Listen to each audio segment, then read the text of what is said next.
What's up, guys? This is Justin. That's Greg. We are Baseball and Whatever. This is episode 12.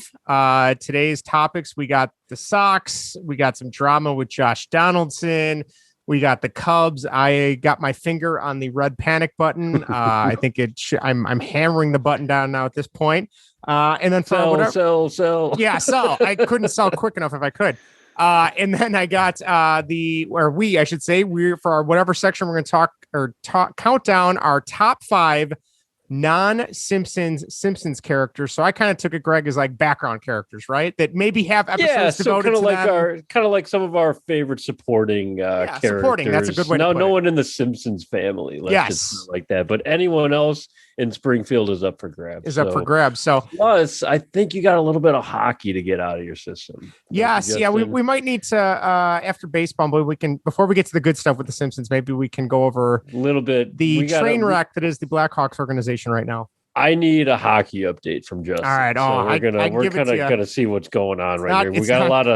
We got some fun stuff. We got a lot of just bad, ugly news that we have to mention too. So there's a lot of bad Chicago sports stuff. Like when you're looking forward to the Bulls and Bears season starting, it's like, oh, that's not a good sign.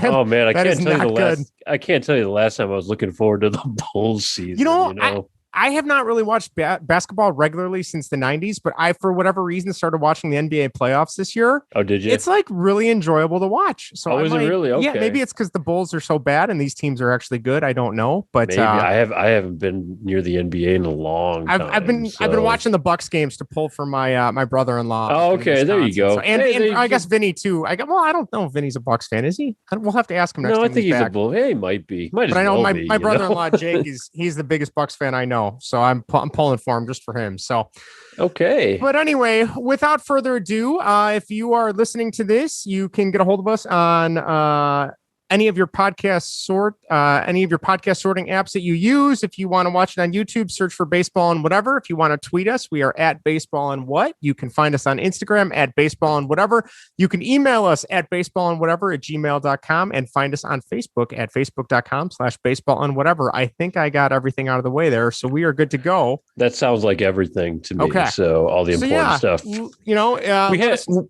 Sorry, Jeff, we had the one email, but it was from Vinny. Yes. I read his email. This thing was like a book.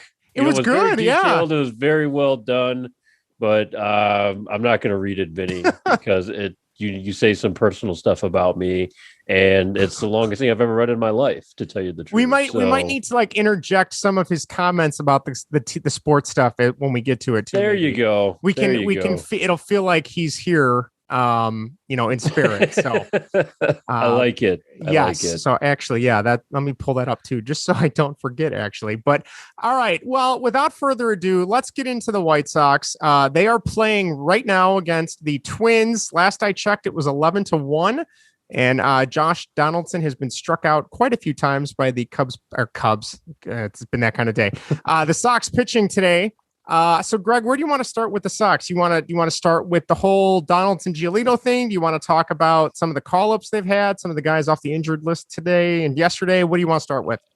I'm sorry, Justin. Did you say the score was 11-1? I believe it is. Yes. Oh, who's winning? The Sox. Oh, phew. I didn't check in on it before but since it started. So, well, that's good. Yes. Well, since you mentioned it, the Giolito Donaldson talk, that was kind of funny. Yeah. If you don't know what happened, I think I got this right. So Donaldson hit one off of Giolito, and when he scored, walked back. Donaldson has all kind of issions. He's a hothead. Crossing home plate. I forgot about that one. Guaranteed rate. But he said no, like, what did he say, Justin? Like, how do you like your sticky? More sticky stuff. I didn't see the game, but I watched the highlights today, and it was something about as he hit the home run, he was rounding third, and he kept going like this with his hands, kind of rubbing them back and forth, and he kind of said, "You're nothing without the sticky stuff now, aren't you?" Yeah. And he was saying it to his dugout. Right. But he was saying it, apparently Giolito did not hear it until after the game. Someone told him about it. Yeah. And then he went off and he was not happy, to say the least. So he was not. I've never heard, because I did hear Giolito's reaction to it whenever whatever reporter or writer, asked him about it in the post game.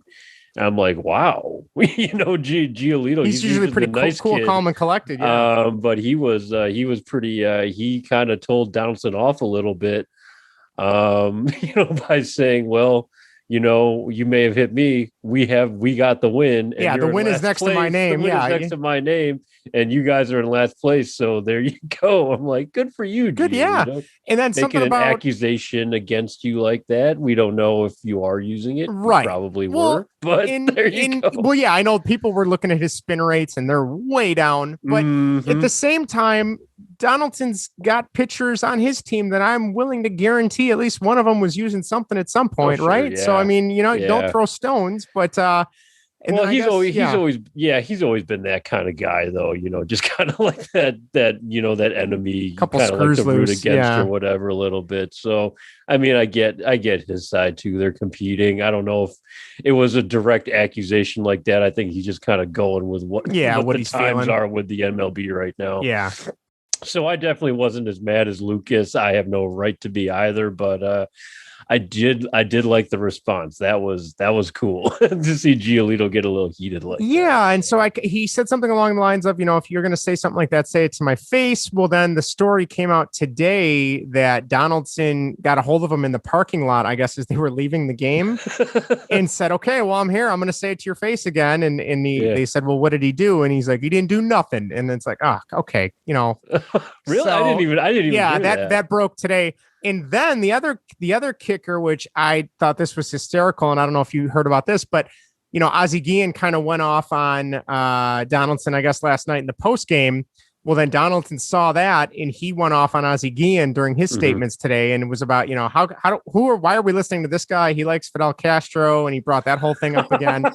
Well, then they had Ozzie Guillen on the pregame today, and Ozzie's like, I got 3 rings, dude. You may have a better OPS than me, because I guess he kept saying his OPS was 150 points better than Ozzie's career, and blah blah blah, and Ozzie's just like, I got 3 rings, dude. I don't care. And he goes, and about the Castro stuff, go back and look at what I exactly said, because I don't remember a whole lot of that. Obviously, when he was coaching in Miami, probably not the best thing to say in reference to Castro. No, especially with the high Cuban population that risked their lives to defect to Florida at the time. But that was his first season as a manager there, as a manager of the Marlins then. So I remember all that. But it was as a manager for the Sox, being a Cubs fan, I hated Ozzie Guillen. I just couldn't stand him. People did. But as a pre and post game guy and as a analyst, he's a phenomenal guy. Like totally. Well, he's just so he's just no so filter. Honest. He has no filter. He just doesn't care. That's none. And that's the same way he managed.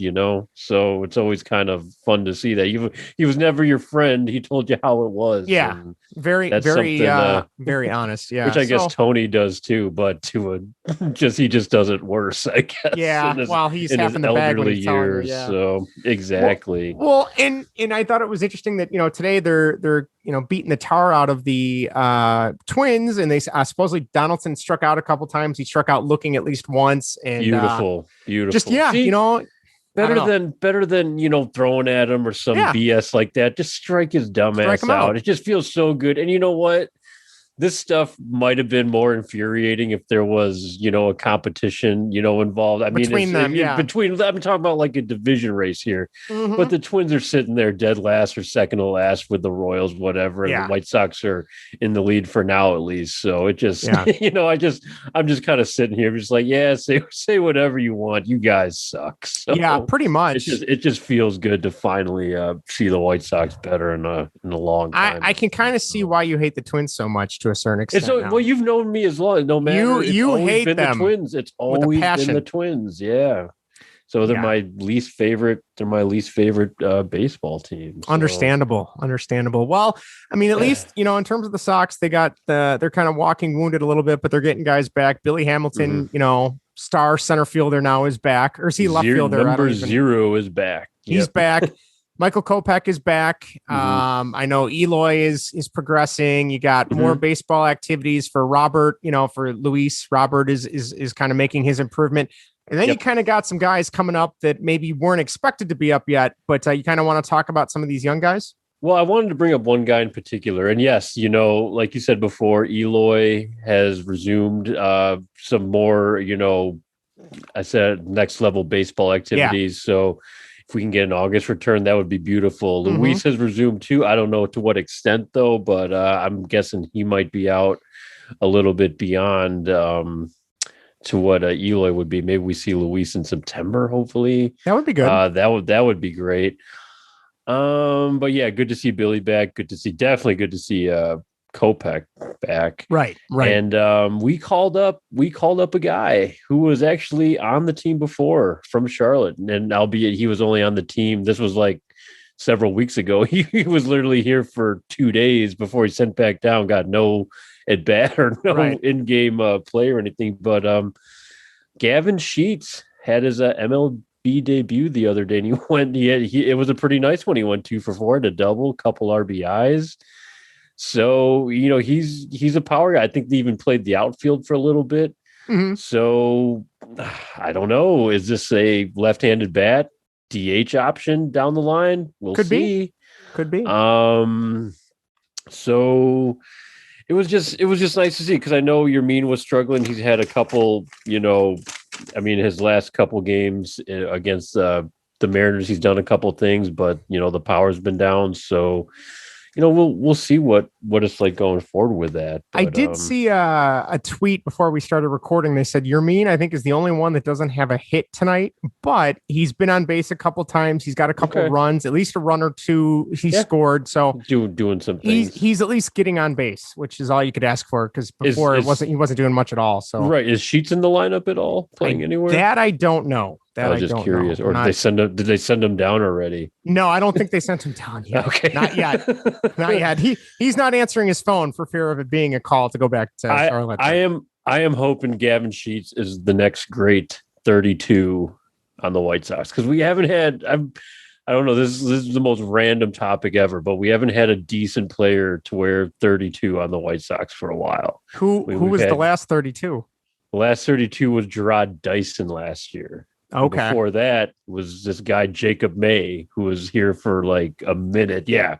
I couldn't say who either one of those guys was. Exactly. Then a couple of names you remember Brian Anderson? Yes, I do. He was a 32. That's right. Adam Dunn for a little bit. Oh, yeah. And then if you go to the kind of like around the World Series years, I'm sure you remember Dustin Hermanson. Yes, I do. And a fellow by the name of Kip Wells. Oh, Kip Wells, former Pittsburgh Pirate. Yeah, those are the 32s that come to mind. Obviously, Alex Fernandez in the early 90s. Oh, I remember Alex Fernandez. Yeah. No, totally. So it'd be nice to see him mash. Hopefully he ends up job. I don't know. We'll see. Hopefully he can stay up here. I mean, we just need the bat right now. Yeah, that's all you need. Just whoever can pick up the bat and hit the ball a long way, Tony put him in the lineup. So yeah. I know Jake Berger, he's in AAA. He's also playing the second base game now, right? Yeah, he played second base. So I don't know where we are with this Eduardo Escobar stuff. Mm-hmm. I know Nightingale is saying, oh yeah, Eduardo Escobar's already on his way, blah, blah, blah. I don't trust Bob Nightingale at all. I didn't either until the Tony thing turned out to be true. That's true. Now it's kind of scary, So yeah, I know the D-backs were asking for a lot apparently, so I don't know where we're at with that. Yeah, that's true. So I guess we'll see what happens. So if we see Berger, or it doesn't hurt, I suppose. So. Yeah. What? Now I know you were at the game last Friday, right? Sunday. Last Sunday. Okay, Sunday. And I know you did an audio mini podcast about your experience being back for Consider Them Slimed, but you just want to. What did you observe at the ballpark? What did you take away with being back at Guaranteed Rate? It just felt normal again. Full capacity, albeit it wasn't. It was pretty packed. It might have been. It might have been more. There might have been more attendance than I've ever seen before. Because it was the first weekend of 100% in person, or at least you were able to, and not a lot of masks there, but it just felt great to be back in that atmosphere. Sense of normalcy again. Yeah, totally. So great to see the guys on the field. We sat along the third baseline in 152, kind of by left field. There had a great view of Jake Lamb playing left field. You tell him how much you appreciate him. Yeah, made a couple normal catches out there. Now he's on the IL, but just overpriced food and beverage. Yeah, that sounds about right. But one thing I did observe, Justin, a lot of bad baseball by the White Sox. Oh, really? Are we talking fundamentals? Right. What are we talking here? We're talking about the one that stuck out to me was bullpen. And it's kind of alarming with Garrett Crochet. At least it was Sunday, because he was walking the park, man. Yeah. I mean, he just wasn't getting anything over the plate. Hendricks, kind of had the blown save in the first game. Everyone was standing up cheering. Then we saw that bomb to right field. We're like, ooh, that's not good. But the second game, just a lot of bad bullpen, play, and then just not a lot of good hitting. I mean, they did score 7 runs in the second game, but not a lot of home runs, not a lot of power, just a lot of, luckily the guys were getting on base and they were getting them across. So it wasn't the prettiest sight on the field. Minus the Hector Santiago stuff, of course, but you got to witness history there. I did, if only I'd actually, seen it happen and didn't have to rely on a text from Vinny. He's like, you witnessed history, Greg. I'm like, I did. Shit, what did I miss? It's news to me. Well, and I'm glad you brought that up. And I won't get too far into it because I know I listened to your Consider Them Slime, and you did an awesome job explaining it. But I just don't understand how you confiscate the mitt that supposedly had this foreign substance on it. Yeah. You put it in a bag, like a plastic bag, or it reminded me of like a Dominic's bag from like the 90s, Dominic's grocery bag. But they take it away, and then Manfred comes out and says, "Oh no, we're not going to test it. No, we're just going to."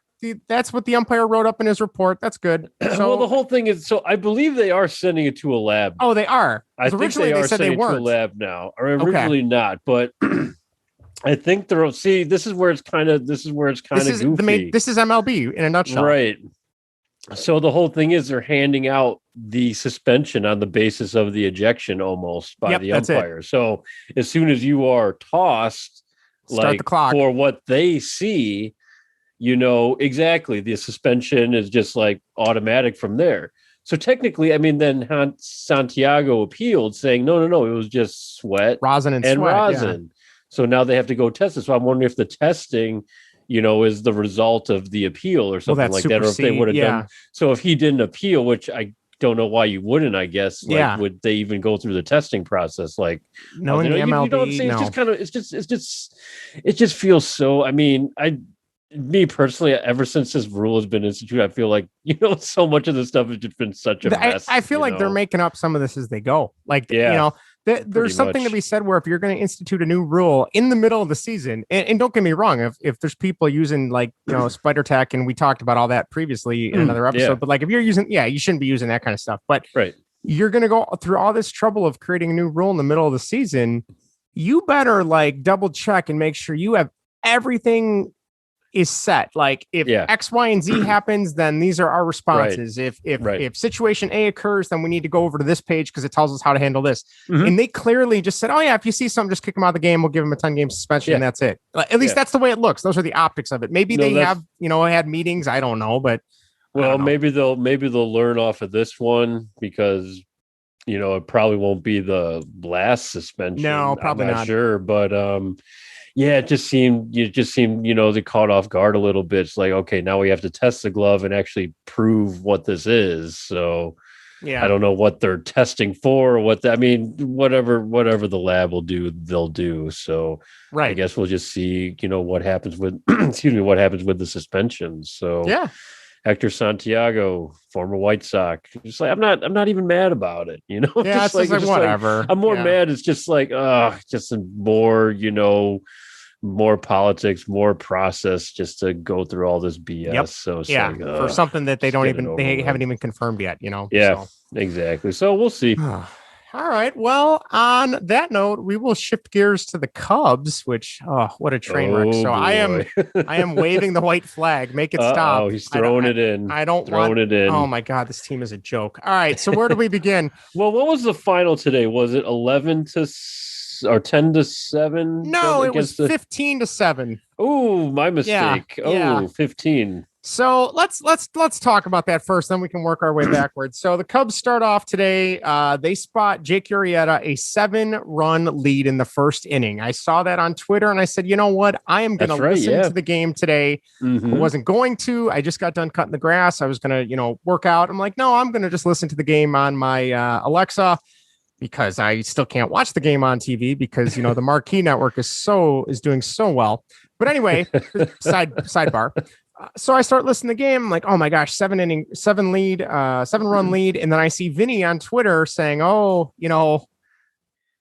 that's not going to be enough. That's not going to be enough for Jake Arrieta. And I'm like, come on, Vinny, what do you 7 runs, we're good. Right. And within like 3 innings, it was 11-7 and then 14-7. And I think the final score, like I said, was 15-7 . So Vinny knows. Vinny knows. Yeah. So he called it, couple takeaways. So Arrieta didn't last more than an inning or two. I think like an inning and third, inning and 2/3, because inning 2/3. I think it was. Yeah, he got hammered. So then they had to rely on the bullpen again, which the bullpen is one of their strengths. But when you keep having every 4th or 5th day, they have to do a spot start for the whole bullpen because you don't have enough. That's weighing them down. So then, that Ryan Tepera, who was doing really well, and now they institute the new spin rules, and now he can't throw for shit. So that makes you wonder what's going on there. Arrieta today was asked, do you think you need to be taken out of the rotation? And he's like, that's not my problem. That's David's problem. You talk to David about that. I'm like, well, if you're such a team player, maybe you would opt out of the rotation. Maybe that would be my starting point. But he's been he's been awful. So we had that podcast where he just came off that great start. Wasn't that the one against Darvish or something like that? I mean, this is like what a month. This is already like a month ago. Yeah. And then after that, I've been watching him just like, oh gosh, it's been getting. He's awful. So. And it kills me that, Lester's probably not having the best season because Lester's getting up there in age as well. But I think I would have taken another season of John Lester. They paid him to go away pretty much. I mean, like, you know what I mean? They bought him. They could. I mean, like just like you said, Lester's, on the decline, obviously. Yeah.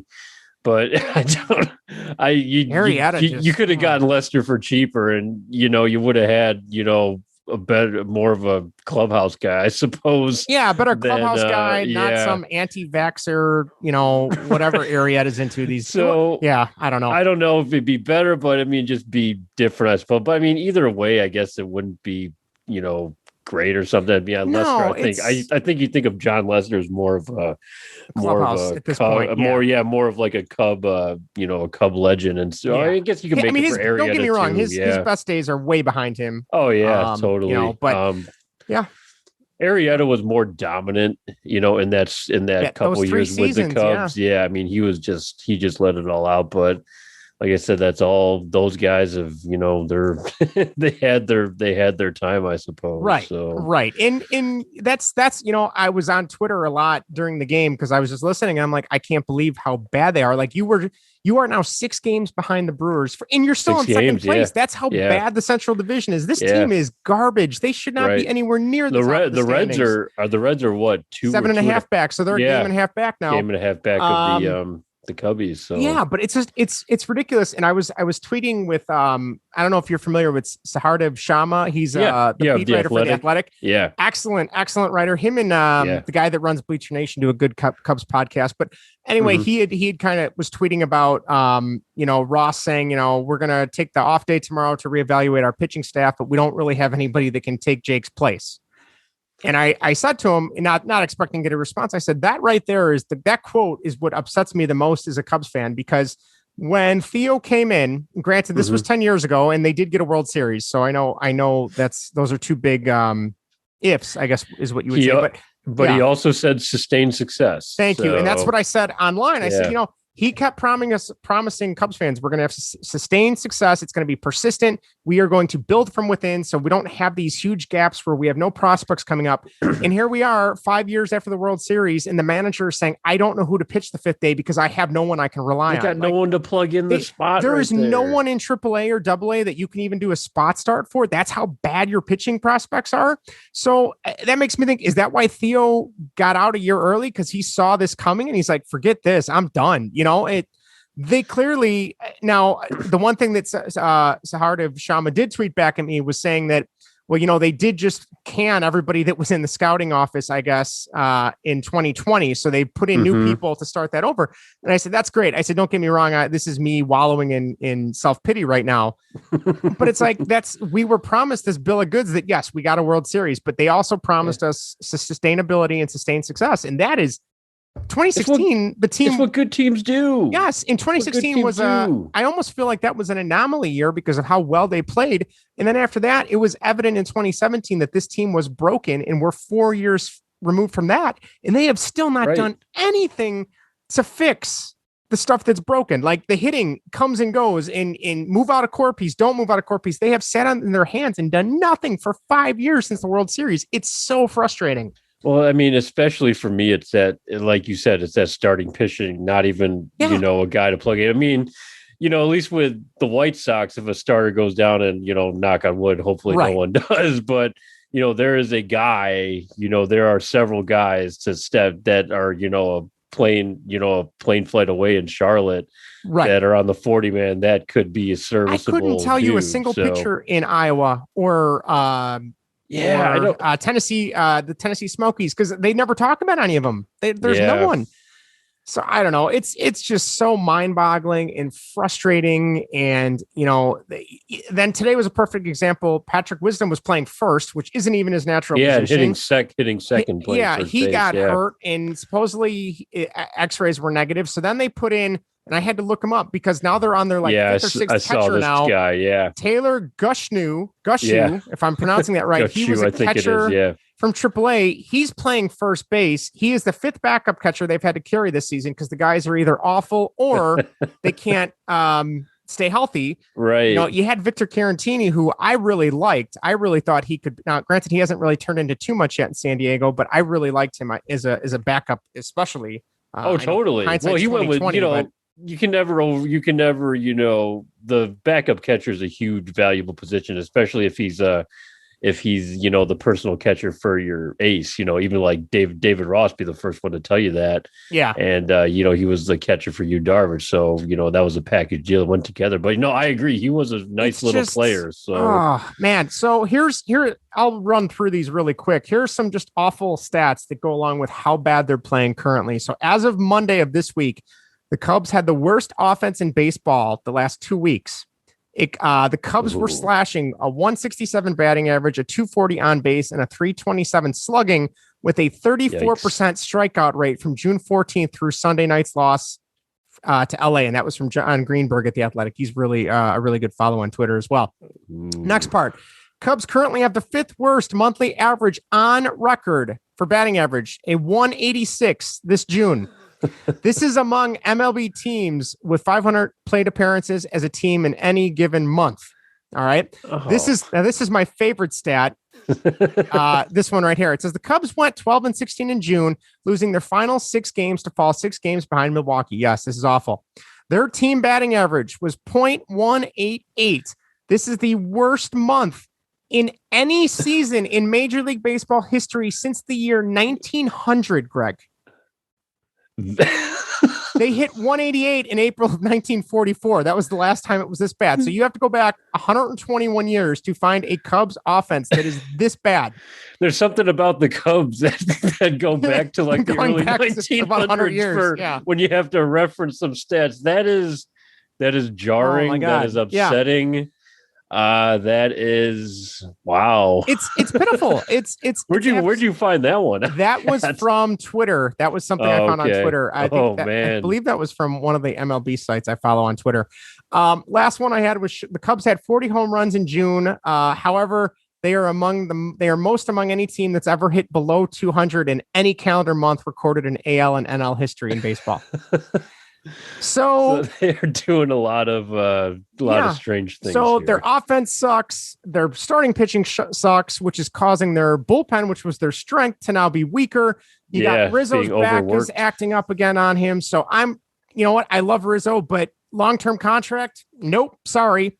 So Bryant is hurt again. He's out, or neither one of them could play today. Instead, you had a rookie backup catcher playing his first game in a position he's not familiar with, starting off his career. Yeah. So is this it, Justin? Is this you sell? You sell. The sell and don't re-sign? No, the problem is I don't think teams. There's still too many teams, I think, that are still thinking they're in it. I mean, look at the West. There's so much in the West that is going right for all those teams. I almost think you still got to wait longer to the deadline before you can finally really demand some high prices. Sure. The problem is you're not going to get the highest price for Rizzo because his back is uncertain. And I feel like a decent first baseman is so you're even thinking about trading Rizzo. Everybody. Yeah, just everyone. Gut the team.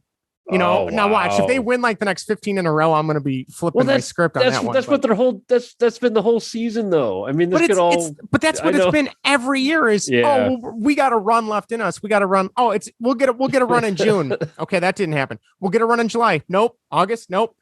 We still got till no, it's September. You're done. You know what I mean? So I need a second baseman, Justin. Do you have a second baseman for me? I don't think you're going to give me Sogard because he's a bum as well. Yeah, he can pitch too. Yeah, he pitched. He's a double threat.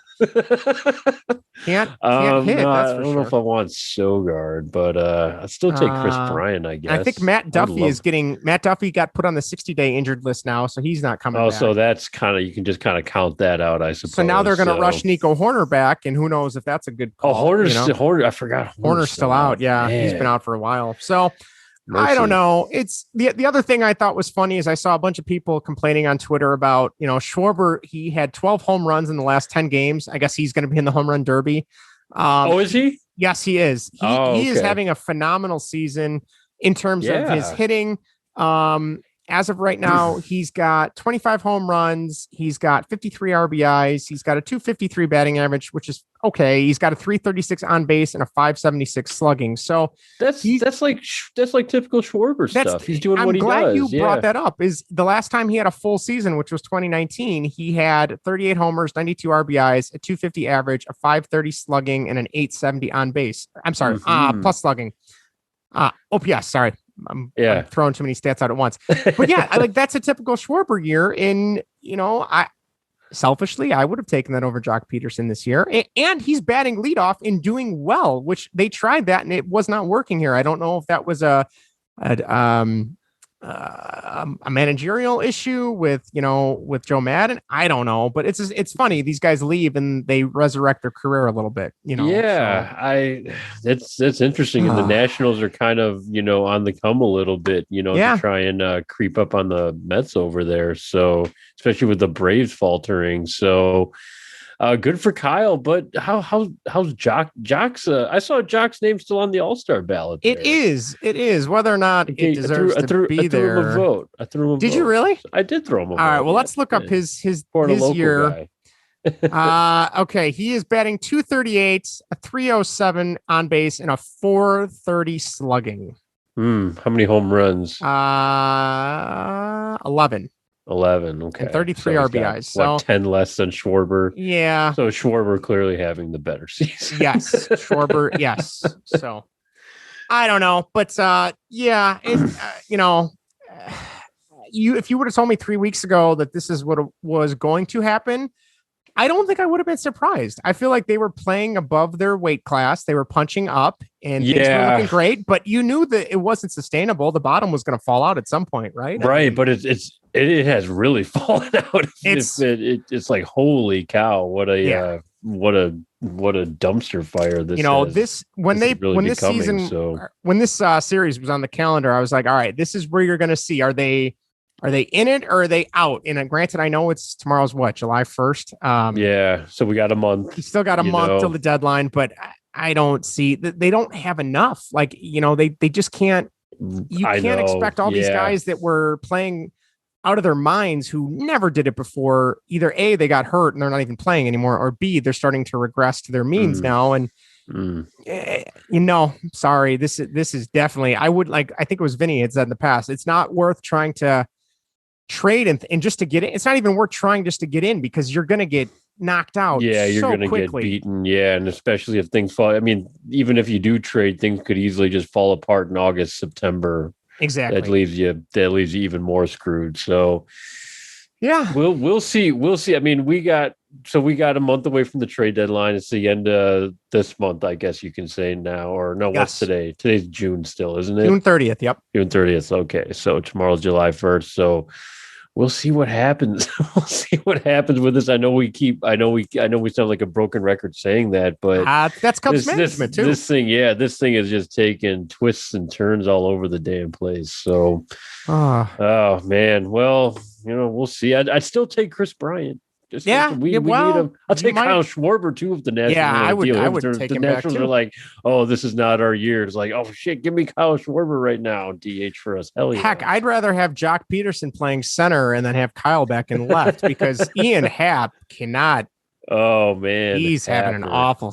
Oh god. Anyway, from one shit show to another, we go to the Blackhawks, which I don't even know if I'd say shit show.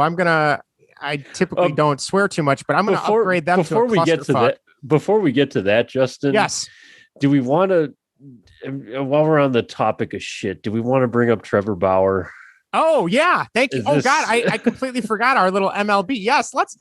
Man, well, okay. So we talked about Santiago. We got that out of the way. I feel like right. we've said everything I'm so glad about that. Yeah, because this has been breaking like tonight. The story. So yes. All right. Yeah, So the other day I saw something on Twitter and I added it to the outline.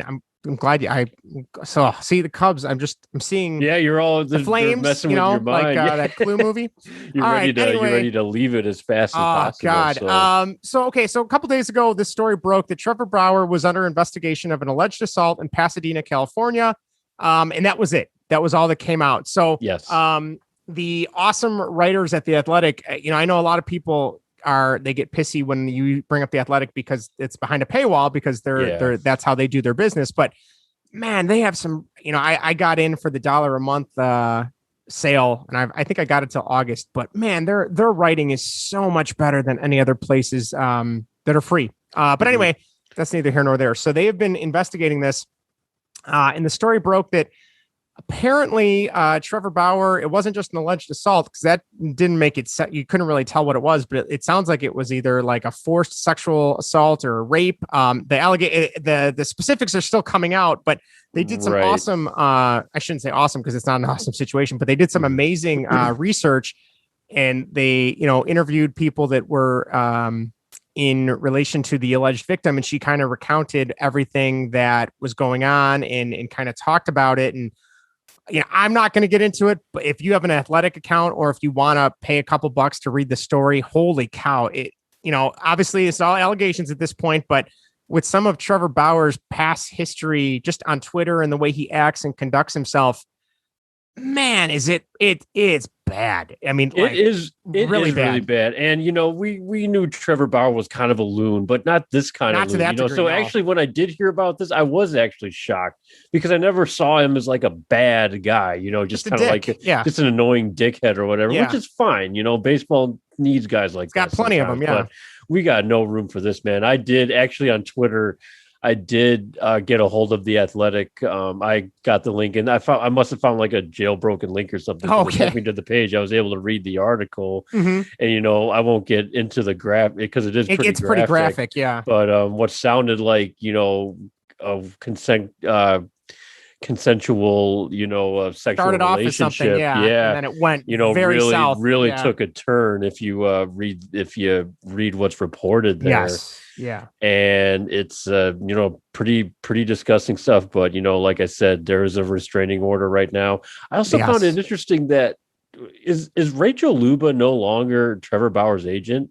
Because when I was curious about that myself. when they asked Bauer's, camp to comment on whatever, when the Athletic contacted him, he said, I can't remember the name, but it wasn't her. Rachel No, Luba. I don't know if this is like an agent who handles something else or if she's going or whatever. That's a good question, Greg. I was wondering that too, because I feel like those two have been hand in hand with all their promotions and their YouTube channel and everything. You know, I thought they were married at one point, but so did I. Wasn't a thing. So did I. So, but no, this is disgusting stuff. And it's tough because you go on Twitter and you have a handful of people saying, oh, he's innocent until proven guilty. And I get that. In the court of law, that is the case. Right. But, okay, the restraining order was upheld in court. That was issued by a judge. So there's something there. Yeah, evidence was presented. Evidence that was presented. I believe the female victim took photos and showed text messages. And she went to a hospital and they did a variety of tests and things to kind of go over all that. But and then they have, text messages from him and phone calls from him that the police have, on record. And it sounded like in one of them, he, at least from what I read, he kind of admitted to some of the stuff he did. Right. Yeah. Because like I said, it started off as consensual. And then he kind of, I don't know whether she consented to quote unquote wild sex or something like that. That's when it kind of took a turn and he kind of, I know there was some went crazy punching her in the head and knocking her out. Right. Yeah. That was like this because there were two encounters actually. There's two. Because she, because apparently, she, after the first encounter, she kind of stayed with him. And according to the Athletic or one of the other sites, like she stayed with him that night or something. Yeah. Which I'm not a fan of, ladies. If some don't do that. guys do that, you just call the cops right away for the love of God, please. Don't stand around idiots like that. I can kind of see though, you get in that mindset where it's like, oh, well, I can change him. It happened once, it's not going to happen again. And that's unfortunately, if it happens once, there's always the chance it can definitely happen again. So, but again, and I think the careful thing is yes, maybe she made that poor choice to go back, but then you get all these people that are, victim shaming and right. Yeah. And that's what you don't want to see. And you don't want to see that because then, other people that read this, they're like, well, see, I'm not going to come out and say what happened to me because I don't want to deal with this. Exactly. No, never be shy to come out, please, for the love of God, ladies. Yeah. So, I hope something that doesn't feel right, just get out of there, call the cops, whatever. Go to somebody that can help out. Just keep yourself safe, please. Because it's not if this stuff is true, which is, there's been, like you said, we read that article and there's some pretty graphic stuff in there. Horrible stuff. So it's pretty sickening. Some other people were pointing to, and I vaguely remember this. I had to look it up. That I want to say it was 2019 or 2018. Some female fan on Twitter kind of said something negative about him, and he must have been either looking himself up on Twitter. Yeah, which never a good idea. Don't search yourself. But and he kind of went off on her for like, I think they said it was like 14 hours of tweets, just like, lambasting her. And then, his fans are telling her to kill herself. And, and he did nothing to kind of rein not that it's his responsibility to rein his fans in. They're doing things they shouldn't be either, but he could have maybe suggested putting an end to it to kind of stop it. But from what I read, that didn't happen either. So, right. I don't know. It's man, this has been a bad week for so more. Yeah, we thought human beings are. When you look at it in perspective here, you'd be more than happy to go back to baseball's biggest issue is the sticky stuff. Yes, the Cubs being a shitty team is nothing. We to take that any day of the week compared to this. All of these crimes or whatever, might come of this. So just awful. Yeah. So on a positive though, Greg, you know what tomorrow is? Oh, could it be? Tomorrow it be the best time of the year? Lay out some cookies and milk because Bobby Bonilla is coming down your chimney. It is National Bobby Bonilla Day tomorrow. What you did. I like what you did there, Justin. Thank you. Thank you. Clutch. He will get paid his annual sum of $1.23 million from the New York Mets. Shows up familiar. Yes, he shows up, collects his check, and I would imagine it's just direct deposit now. But I like to think he goes there and gets it and smiles. Exactly. I want to think Bobby Bonilla pulls up and he got a big, smile on his face. Strolling up he probably just picks it up at the box office right there. Yeah. You have a check for me. And then, just picks it up, whistling back to his car. See you next year for a long time. Yes, for those of you that aren't familiar with Bobby Bonilla Day, for whatever reason, the Mets restructured Bobby Bonilla's contract. Bobby Bonilla was a baseball player in the 80s and 90s, and did he make it out of the 90s? I don't even remember. But yeah, I remember him growing up. He was a Met for a while.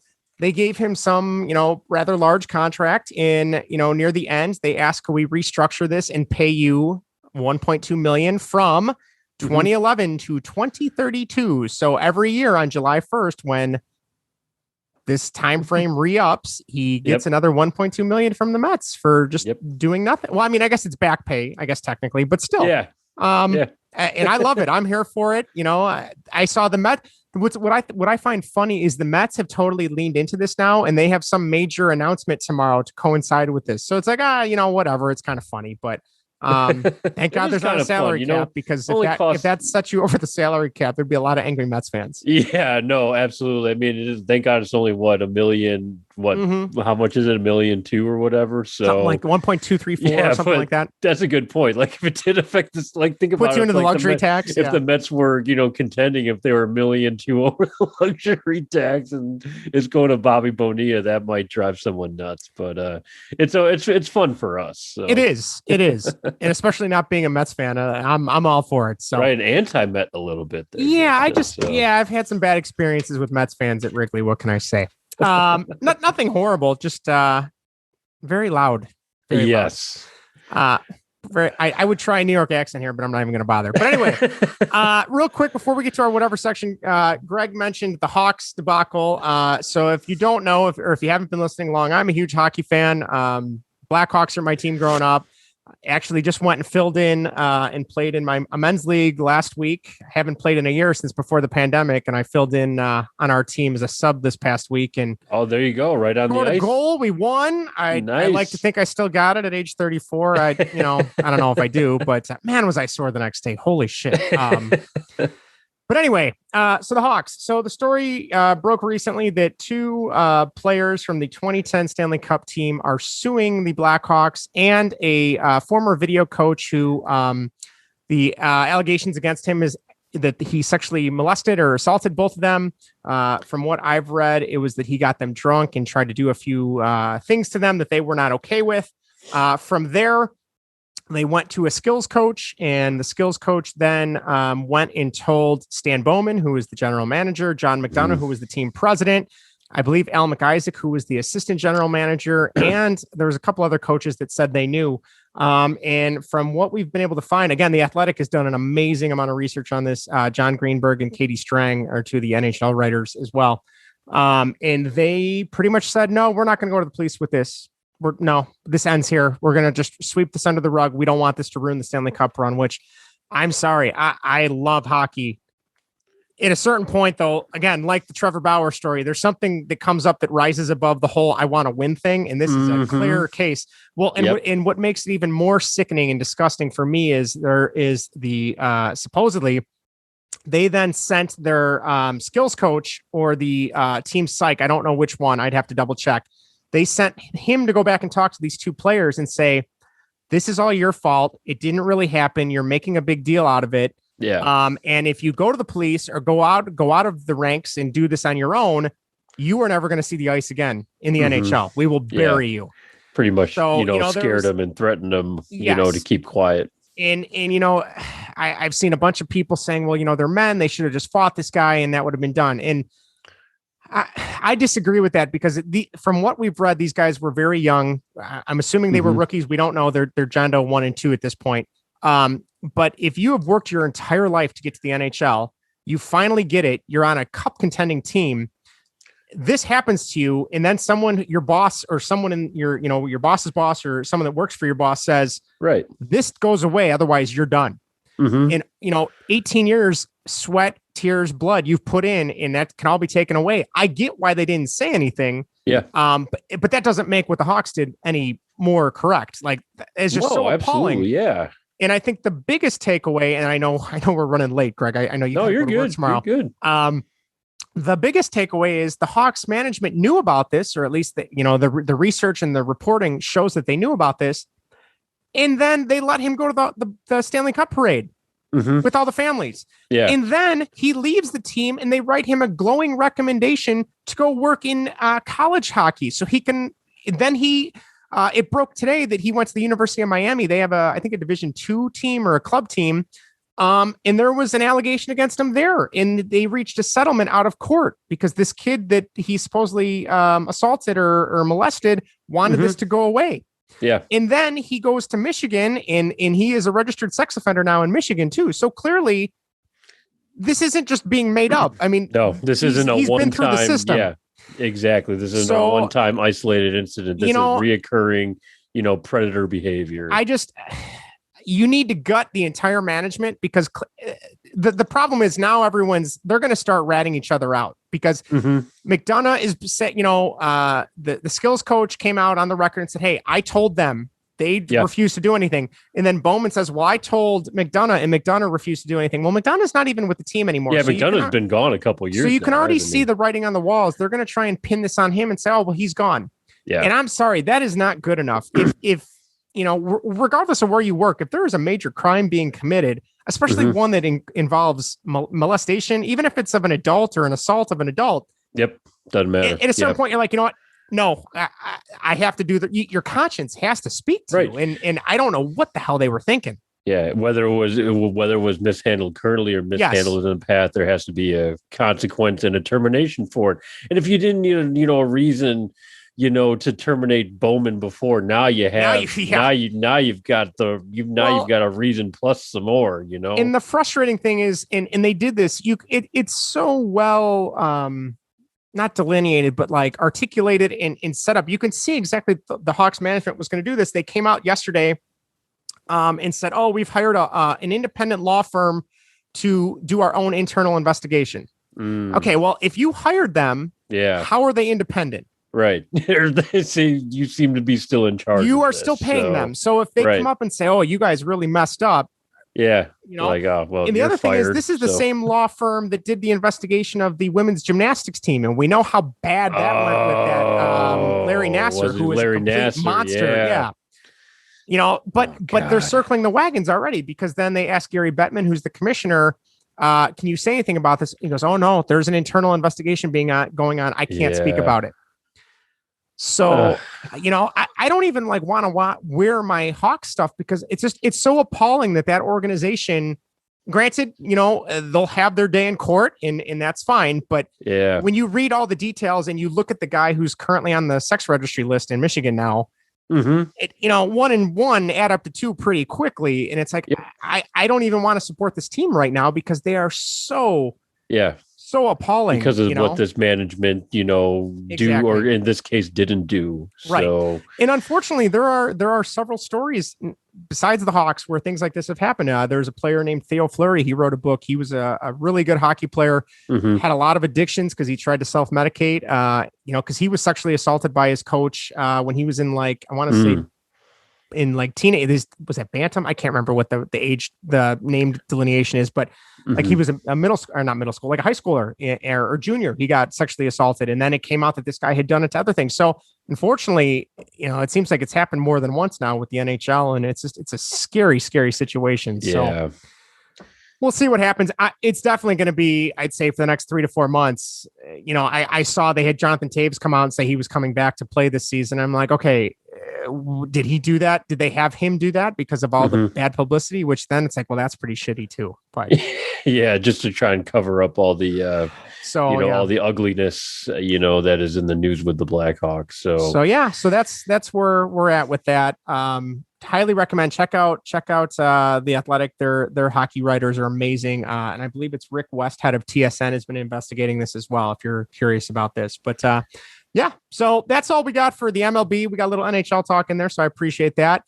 We are going to switch gears to something much more lighthearted now. Yeah, the end of our first segment kind of, got a little hot there, Greg. We're not too serious on baseball and whatever, but we had to get in our say about all this terrible stuff getting in. You can't We are a happy podcast. Yes, but I feel like there's certain stories. It's like, well, shit, you got to say something, because if you don't say anything, then it looks like you're just trying to ignore it. And unfortunately, that's probably the worst thing to do with some things like this. But all right. So Greg had the awesome idea of having our top 5 non-Simpsons characters. This could be like the background characters, pretty much any character from The Simpsons that is not a Simpson family. Yeah, exactly. So we are going to run through our characters. I know I jotted down some notes from episodes I really liked, quotes that I still recite that probably nobody around me gets because it's just me laughing in my head.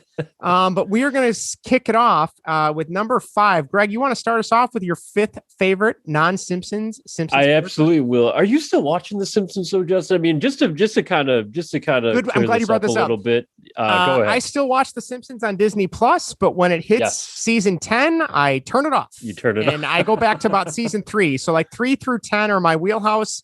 I refuse to watch anything after season 10 because I thought it was garbage then, and they've gone on to 30 seasons now. And it makes me sad because I feel like they're ruining that lineage that those first 10 seasons were so well written. I mean, Conan O'Brien and Phil Hartman and these amazing people writing the show. And now it's just like, let's make Homer Simpson stupid.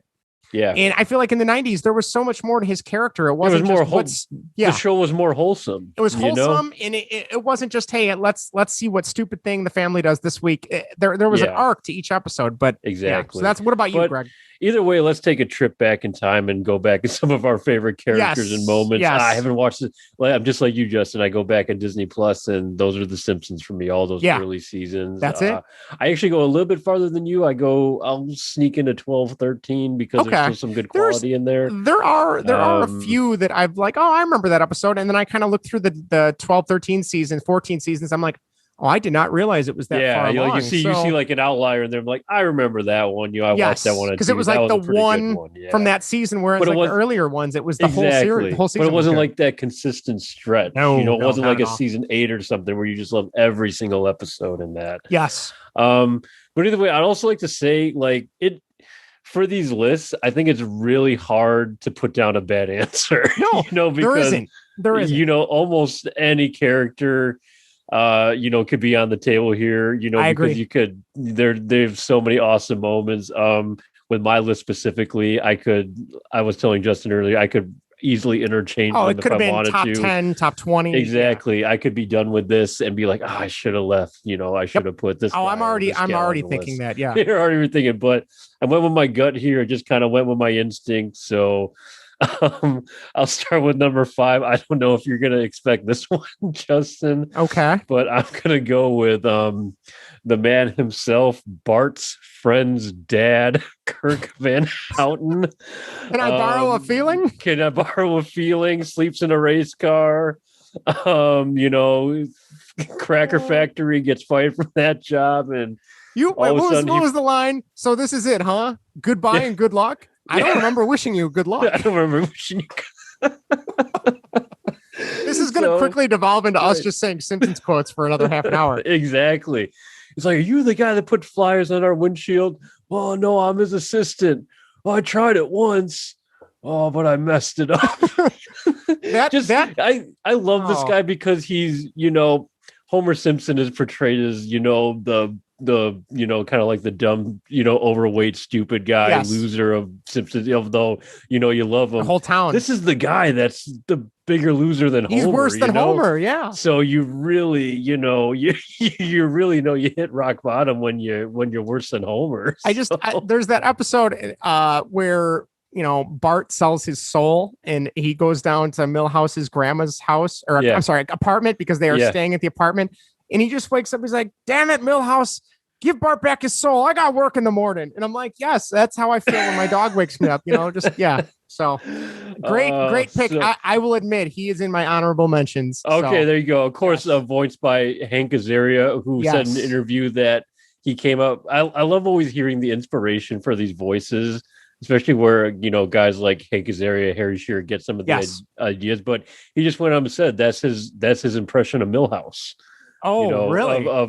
I forget. Who does Millhouse? I don't even remember who does Millhouse at this point or something. Okay. They said, yeah, that's just me doing an impression of Millhouse, and that's how I came up with the voice. Nice. So I like it. I always find that fascinating. But yeah, Kirk Van Houten, number 5.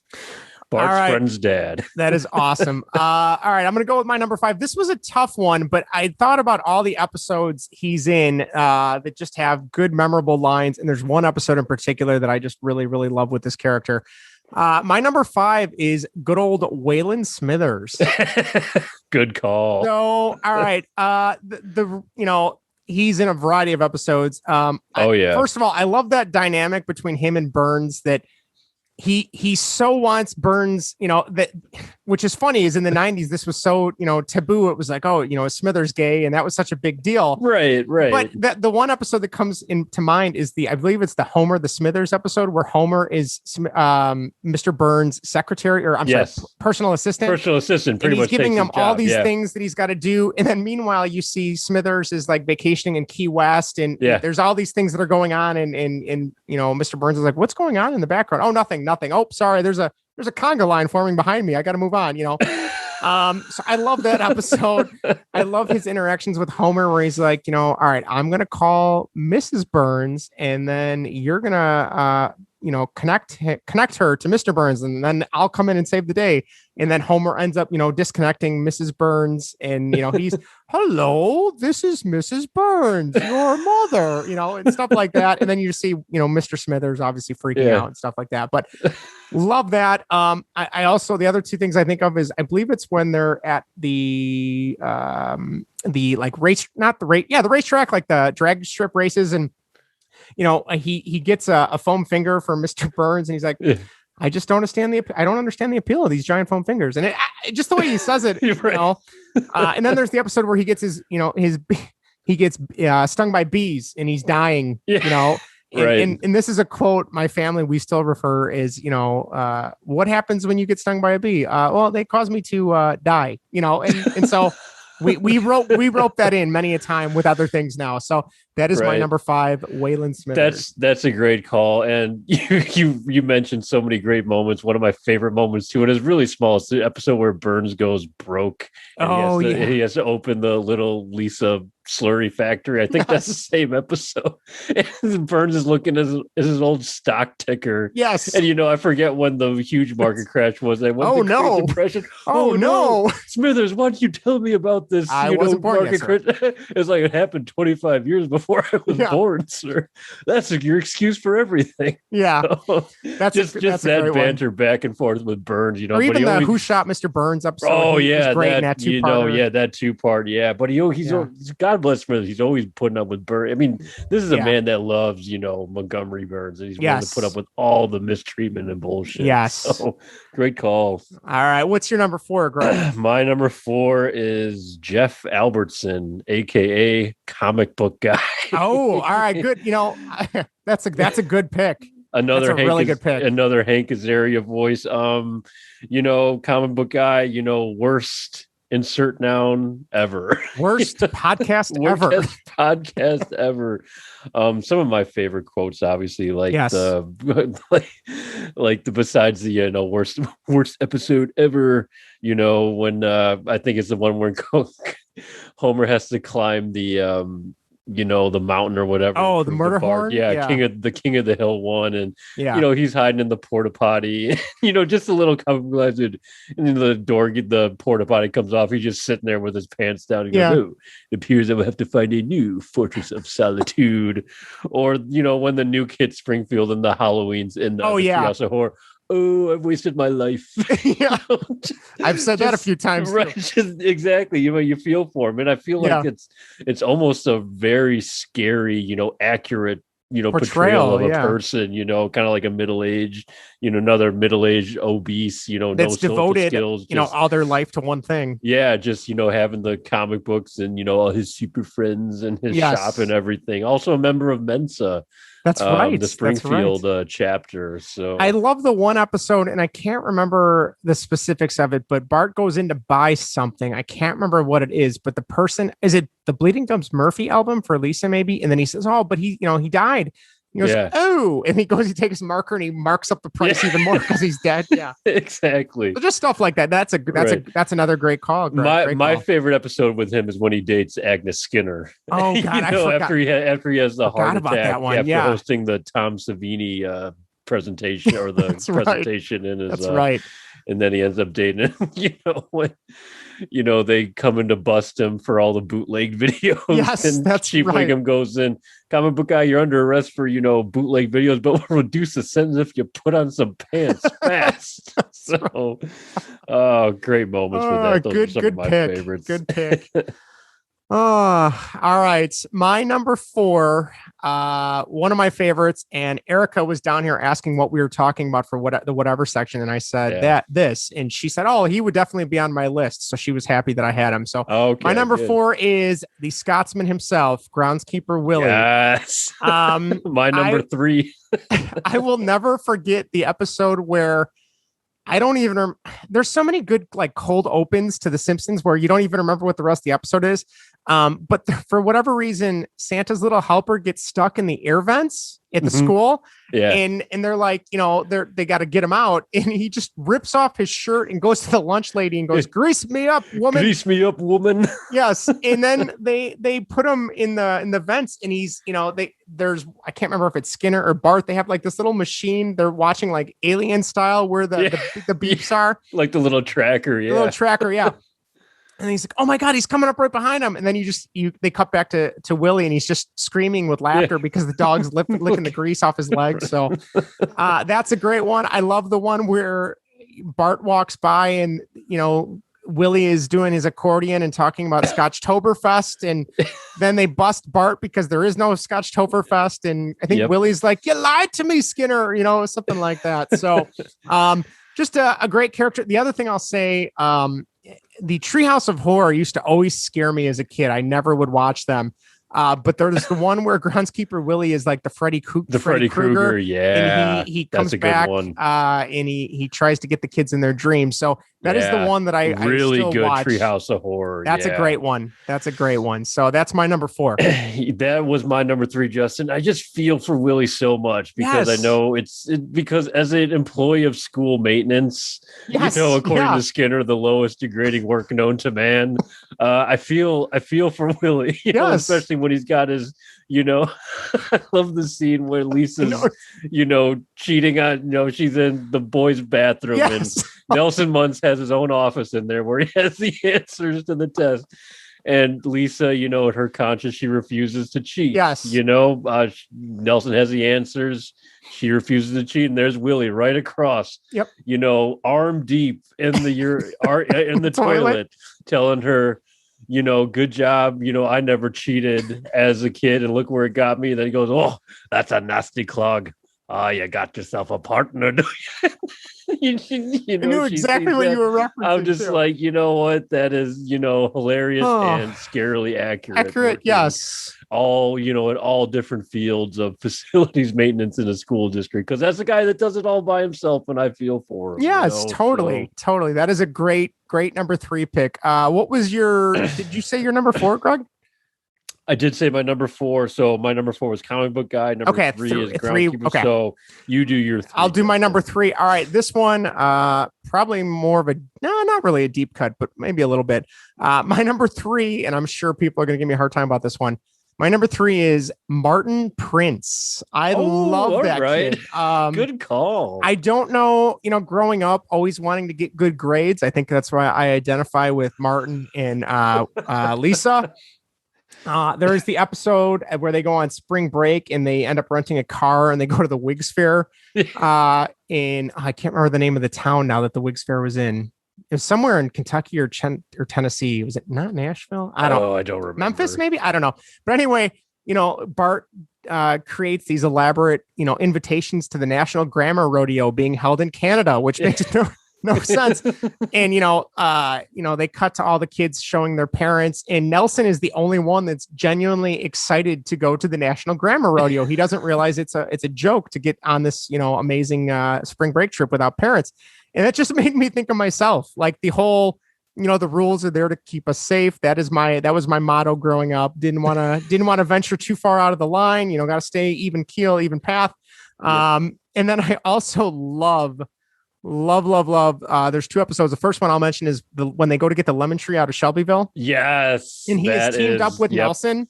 Yep. And he is, dancing around Nelson after they, break into Shelbyville. After the kid was ready shakes the kid. This is just country time lemonade, mister. Yeah. There's no lemons in it at all. Yeah. And then, no, exactly. The older kid pops up and then Nelson's just like, I'm with him, and he just pushes him down, and then Nelson's dancing around like, oh, the team of Nelson and Martin Prince, and he's trying to punch him as he's hopping around him. So as he's dancing around him like a little that one caught my mind, and then the other one of my other favorites is when the Simpsons get a pool, and then Martin gets a bigger pool. Yes. And he comes out and he's got like 30 different bathing suits on, and he's like, try and get me down, to my bare cheeks this time, boys. It'll never happen. And then within like 30 seconds, they're all torn off. The whole mob just tears it off. And then when the pool falls down at the end, he's just standing there, with a bathing suit. Yeah. Or no, Nelson rips it off. Nelson rips his final one off. And he's like, oh, summer wind, I think is what he starts singing or something like that. So those were the exact 2 same episodes I was thinking of. Yeah. So I love that character. Just cracks me up. There's my number 3. There's 2 other moments where Martin has encounters with, the bullies. Yes. More specifically, when Skinner's sense of snow when they're all snowed in the school. Oh, yeah. And then, Homer dumps a salt silo, and then, everything melts, and Martin goes up to the door and he, rubs his finger on the floor and tastes the water. He's like, with a little help of our friend sodium chloride. And then Nelson just jumps out of nowhere and starts beating the crap out of him for no reason. Yep. And the other time when they got him hanging upside down with Nelson, Jimbo, Dolph, and Carney, and they're just chucking tomatoes at him. Why are you throwing tomatoes at yourself? Why are you throwing tomatoes at yourself? He's like, your very question contradicts your actions, or something like that. So yes, just great. Man, just such great. The beginning of the series was so good. All right, Greg, you want to go with your number 2 next? Yes, I do. And this one, I don't know if this one's going to be another surprise, but this one's actually, I think he was only in 1 episode. He must have been only in 1 episode because he dies in the end of the episode, and that is Frank Grimes. Oh, that is a good one. Frank Grimes, grimy, Homer's enemy himself. Yes. Just to go through some of his backstory here. If you don't remember, he was abandoned by his family at age 4. That's right. And then as, a kid, he delivered, he worked as a delivery guy to deliver toys to more fortunate children. Yes. And then at age 18, he was blown up in a silo accident where he taught himself to, read and feel pain again. And then he finally gets his degree in nuclear physics, and there's like a news special on him. And he's hired by Mr. Burns, out of, sympathy after he sees him on the news, albeit he forgets about him the day later. Yes, because then doesn't he hire a dog after that too? Well, he hires a dog. Yeah, he wants him to, find this dog. I'm going to make him my executive vice president. But that starts the whole thing. I mean, here's a guy, that he's all of a sudden thrown in the world of Homer Simpson. Yes. Here's Frank Grimes. Had to struggle for everything in his life. And that's what I love about this episode, because I feel like it's a, it's kind of like a sterilized, version of what goes on today. But here's a guy that works hard for everything and just gets nowhere. And here's Homer who just has everything and just, lays his way through everything, and no one ever cares. Yeah. There's something to be said for like that realism. Like, you can work really hard and the life doesn't care. Like you might not make it. You might have a bad life. Right. And he's the only one that kind of really knows what he's doing. He almost like exposes Homer or tries to expose Homer for what he really is. But he's just driven insane by just the ignorance of everyone around him. He enters Homer in the little nuclear physicist project. Build your power plant. It's just these kids. It's Ralph, Martin, and Homer, and they build like these little dioramas or whatever. Ralph brings a dollhouse pretty much. So. And then Martin's got the one that it's controlling the electricity in his room right now.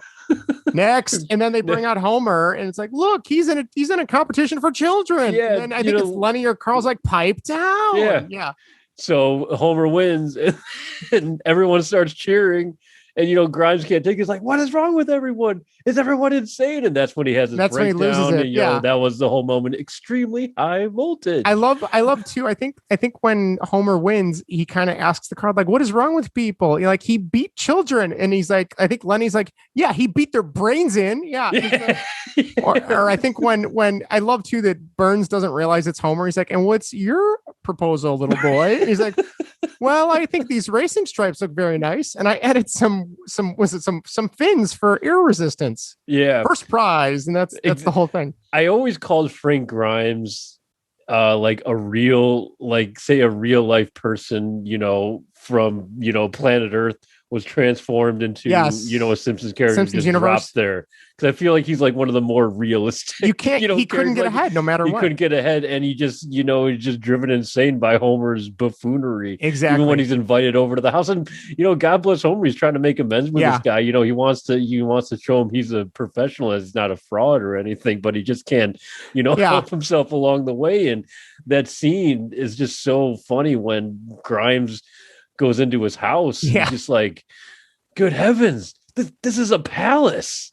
How do you afford a place like this, Simpson? It just make you think. I'm like, how does he? I mean, Homer Simpson Marge doesn't. Marge is a stay-at-home mom. He must be making a good salary to support by doing absolutely nothing but eating donuts at the power plant. It's just like, such a strange world. It's like, you're eating lobster, and then he's like, and your son has a building has a factory. Yeah.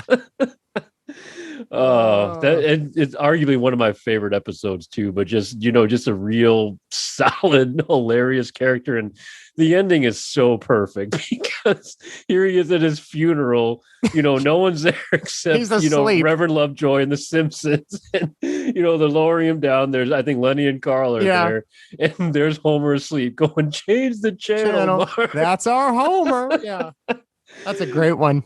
Great pick. So I couldn't. That's a great one. Couldn't have it without him. So that's a good one. Oh man, I don't know if I can top that one. All right, my number two, and similar to you, Greg, I kind of see myself in this character now a little bit. And my number two is Principal Seymour Skinner. There you go. So you couldn't help yourself, Justin. No, so obviously not a principal, but there's so many things that. Clearly Skinner has no idea what the kids are into. He's so over his head and out of, he's so out of it. Right. I love the fact that, the episode, I think it's like the 21 or 18 short stories in Springfield with Superintendent Chalmers. Superintendent Chalmers comes over and his, the stove catches on fire, and then the steamed hams, and where are they from? Oh, where are they from? Albany. Oh, I've been to Utica, and they don't call them that there. It's a regional dialect or something like that. So I love that. I love the episode where he makes Bart come out in the morning and do the with the telescope, kind of looking for stars when they see the asteroid coming. Oh, this way. Yeah. There's the episode where he's bargaining with the teachers union that cracks me up. I just love any interaction with the students, and some of the stuff he says about the kids, but he accidentally leaves the intercom on, that cracks me up. Right. The other episode, and for some reason this episode is burned into my head, and I don't know why, because I don't consider it a classic episode, but the weird episode where he turns out he was an imposter his whole life. Yeah, and he was this guy named Armin Tamzarian. Yes. And then the real Seymour Skinner comes back, but no one likes him, so they strap him to a train and push him out of town. And that was a fantastic. That was episode. A crazy episode. I remember Skinner that one episode. Yeah, and I don't. Okay, I'm going to bring this up for my dad. So the other episode I love with Skinner is when he takes the kids on the field trip, but clearly their school district is not nearly as rich as the other school districts. So he tells it's a Civil War. It's a Civil War reenactment. And then they're like, get them. Those kids are learning for free. But the thing that cracks me up about the bus is they have no money for gas. So he gives Otto, the bus driver, a rubber hose and an after dinner mint and says, you're going to have to put this on the corporate account, meaning go siphon some gas from someone, which brings me to this point, Greg. My dad was arguing with me that every guy over the age of 50 has siphoned gas. And then I said, well, do you think Greg has siphoned gas? So I got to ask you, Greg, have you ever siphoned gas out of a rubber hose before? I have. I told him, we both agreed. We thought you would be the kind of guy that did. Because he goes, Greg knows how to get it. He knows how to get stuff done. I'm telling you, Greg siphoned gas before. Yes. I said, I don't know what that says about me because I've never done it. So the weird thing is, I mean, I did it at work too. to kind of, it was a long story, but let's say we just had a vehicle stranded in the Fair enough. And we had a kind of, just kind of like some lawn equipment. Yeah. So it was an interesting I believe my dad's exact words were, "Oh, you haven't lived yet, so you've gotten a mouthful of gasoline." I'm like, I don't want to live. I'm good. I'll keep with my gas cans. So. Yeah, it's an experience. So, but off of that, see now he can listen and say I asked you, because he's like, you got to text Greg, text him, because he, I guarantee you he's done it. He knows what's going on. He knows what's going on. And I'm like, what are you trying to say about me? He goes, you're different. You're just different. I said, okay, thanks, Dad. So that's my number 2, Principal Seymour Skinner. I love it's turned into a meme now, but he's like, is it the children who are wrong? Or no, he's like, is it me who is out of touch with reality these days? And he goes, nope, it's the children. The children must be wrong. And I'm like, yeah, I say that on a regular basis at work nowadays. But absolutely, that is my number 2. So I guess we're down to our number 1s now. We are really quick on Skinner. No, that was a great call. Like I mentioned before, Skinner's sense of smell when he goes back to his, Vietnam sergeant days. When he's taking charge, that was really good. That was good. Just a lot of the episodes you brought up too, and just his, relationship with, Bart and everything through school and just his random pop-ups at town hall. Skinner's always been a solid. I can't remember what the reason is or what the episode is, but the line, "Yes, eat all of our shirts," makes me laugh every time. I don't know why. That was a lemon tree episode. Was that the lemon tree? They're driving away. Yeah, that's right. And the van wouldn't start because Homer's got the grill on. Shake harder, boy. Shake harder. Shake your lousy Springfielders. Shake harder, boy. All right. Number 1. Number ready? 1. Here we go. I wonder what your number 1 is, Justin. But mine is, and like I said, this guy was going to be in my top 5 one way or the other, but it is Nelson Muntz. Nelson Muntz. Good pick. Just sometimes his first episode, remember it was season 1 when Bart's at war, Bart's the general. That's and they right. start hurling cupcakes and water balloons and stuff like that. So he's usually portrayed as kind of like Bart's enemy a little bit, like a foe or an opposition of Bart, but some days he's also an ally. The same, because he's kind of in that same, that same class, that same group of friends. He's a little bit younger than the other guys. Right. So, just, besides the obvious, tagline, the ha-ha, I mean, the ha-ha, he is, he's almost like Ralph in a way too, when, he's almost like the non sequitur just popping up. Right. I always think of that field trip too, when Bart and Lisa go back to the 3rd grade, or Bart goes back to the 3rd grade and Lisa gets bumped up, and, they go to Capital City and he's just randomly popping up, and the teacher's like, "Young man, what are you doing here?" "Laughing at jerks." So, he's just always around. He's a bad influence to Bart when he's not being as, when he's not bullying him or whatever, right. But just a lot of, and just the performance by Nancy Cartwright and Nelson just does a great job. It's just amazing. So, but I mean, you could go over so many great episodes. The one that sticks out for me that's kind of centered around him is Lisa's date with Density, when he starts dating Lisa. One of my favorite episodes in the first episode of season 8 rather.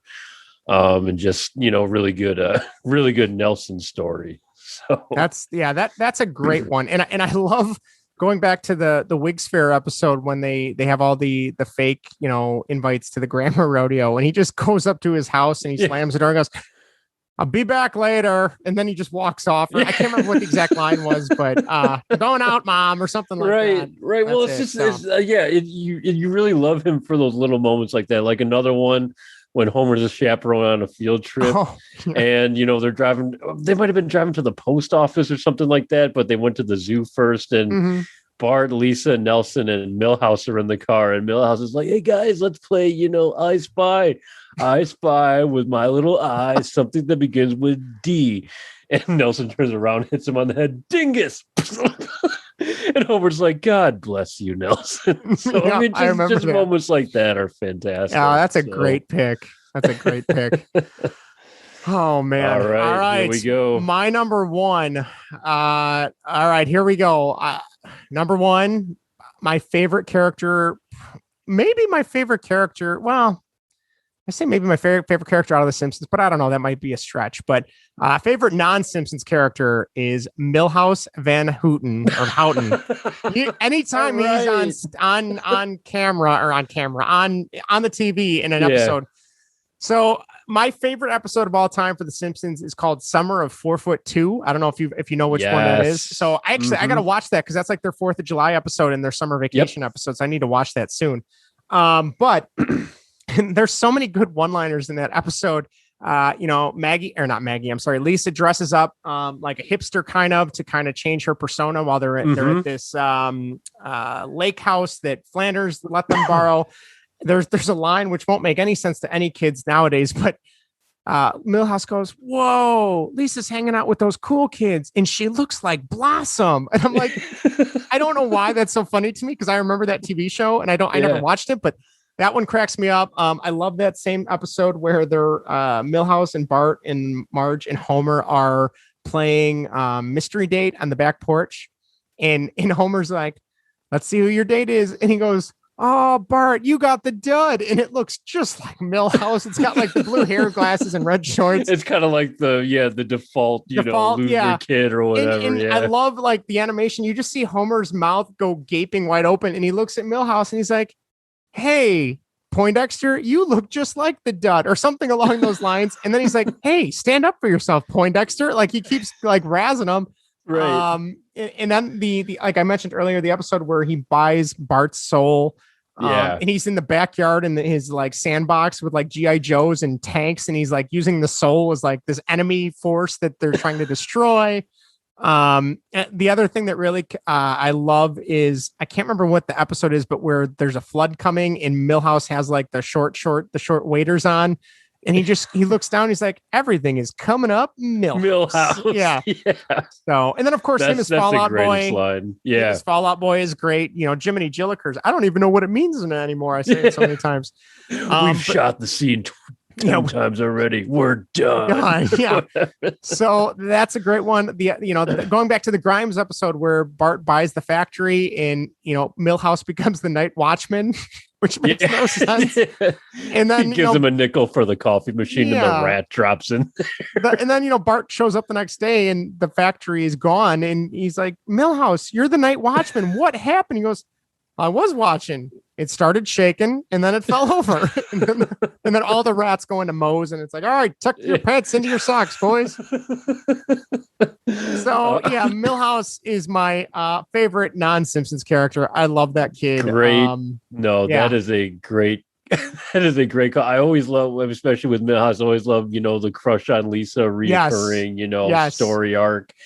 That always happens. Unfurl those eyebrows, Milhouse. Right. Yeah. One of the few characters with eyebrows on The Simpsons. Yes. And getting back to, worst episode ever when Bart and Milhouse take over the Android dungeon for Comic Book Guy. And, they're not getting along. He's like, "I demand respect. I'm a human boy, just like you." And Bart's just giving him none of it. And he goes crazy. And then they open up the whole bootleg video screening and everything. Right. But, just all of that, Lisa's like, oh, please, Milhouse likes Vaseline on toast, just little stuff like that make him so awesome. And I love when they in the earlier seasons, when they do the flash forward in Milhouse, there's the episode where they show Lisa getting married and Milhouse is like an adult and he's so depressed that she's not marrying him. Like that cracks me up. Right. Well, he's like one of the supervisors at the power plant. The plant. Yeah.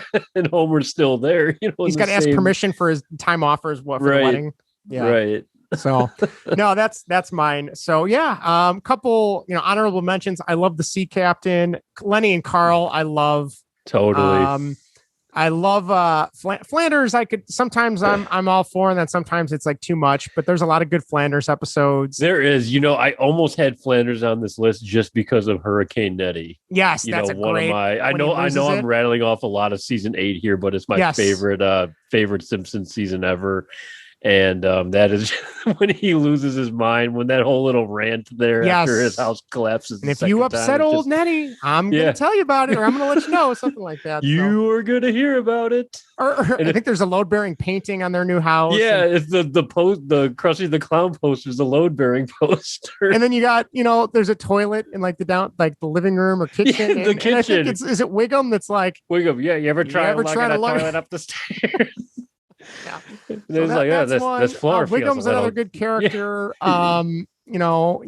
The other one that I really liked, and they kind of made him more of a character after the first time he was showing up, but Gil, I love Gil. Oh, Gil. Apparently his last name is Gunderson. I did not realize he is Gil Gunderson. Gil Gunderson, so yep. I remember the episode where Marge is a realtor and he's got the cubicle and the one lady's like, or I think it's Lionel Hutz is like, with that attitude, we're going to take one of your walls, Gil. He goes, oh, I just got that wall. It's like, you can't take it sounds just like Jack Lemmon. That's what I think of whenever I hear Gil. So right. I always thought for so many years that Phil Hartman, the late Phil Hartman, did his voice too. Yeah. But it's always been Dan Castellaneta. That's right. That does his voice. So because I know Phil Hartman did Lionel Hutz, who's another, great character. Yes. But Gil's a good call. Especially I love when he works at the doorbell factory. Yes. He's like, oh, today's my review was Senior Ding Dong. So that felt like a sale. Nelson's lighting the bag of shit, and ringing the doorbell inside the store. Oh, good Lord. I need to go back and start watching the old seasons again. I tell you what, I'm totally watching The Simpsons tonight. So. And yes. So any more honorable mentions for me? Yeah, no, you did mention, I was going to kind of give a shout out to all the kind of like the barflies a little bit at Moe's Tavern. So definitely Lenny and Carl, Mo, Barney, I love Mo. and Mo himself, Yeah. So, but as far as honorable mention, I said Ned Flanders. He has some great. Another Ned Flanders episode I love is when he takes Homer to the Pigskin Classic and they become like friends, and Homer just his typical overbearing self, and drives Ned crazy again. So I love the episode where they go to Vegas together too. Yeah, I like that episode too. That's good. That's good. So much good stuff, but. Yeah, I think we mention Krusty. Krusty's another Rory B. Bellows. That's right. Exactly. Krusty's alter ego. Yeah. So much good stuff right there. But yeah, no, I'm going to stick with my top 5 because I love, I was like, who that, I think 1 through 3 was pretty straightforward to me, but I had to throw Kirk Van Houten there. Of course. Of course. I'm so happy, the Van Houtens made both of our top 5s. You would Millhouse me with Kirk. So that family is just a mess. It is. Oh God. All right. Well, on that note, thank you guys for listening, whether you were here for the baseball talk or the Simpsons talk. We appreciate it. Again, if you want to let us know what your top 5 non-Simpsons characters are, let us know. Hopefully, Vinny, if you're still listening, shoot us an email so we can read those on the air next. And share some of your favorite moments with those. Yes, favorite moments, favorite quotes. I need to send this to a couple family friends because we would do Simpsons trivia when we were kids. We would try and stump each other. That's how into the Simpsons we were back in the day. Email us at baseballandwhatever@gmail.com. Find us on Facebook at facebook.com/baseballandwhatever. Tweet us. I think we're probably on Twitter the most because the 3 of us can all tweet pretty quickly. You can tweet us at baseballandwhat, and we are also on Instagram at baseballandwhatever. So whatever social media is your preference, we got one for you. Let us know what you think, what you want us to talk about. If you got anything you'd like to discuss with either the Hawks or Trevor Bauer or the Cubs sucking or the White Sox doing good, let us know. We are here for it. So thanks again for listening. Greg, you got any other final things to wrap up?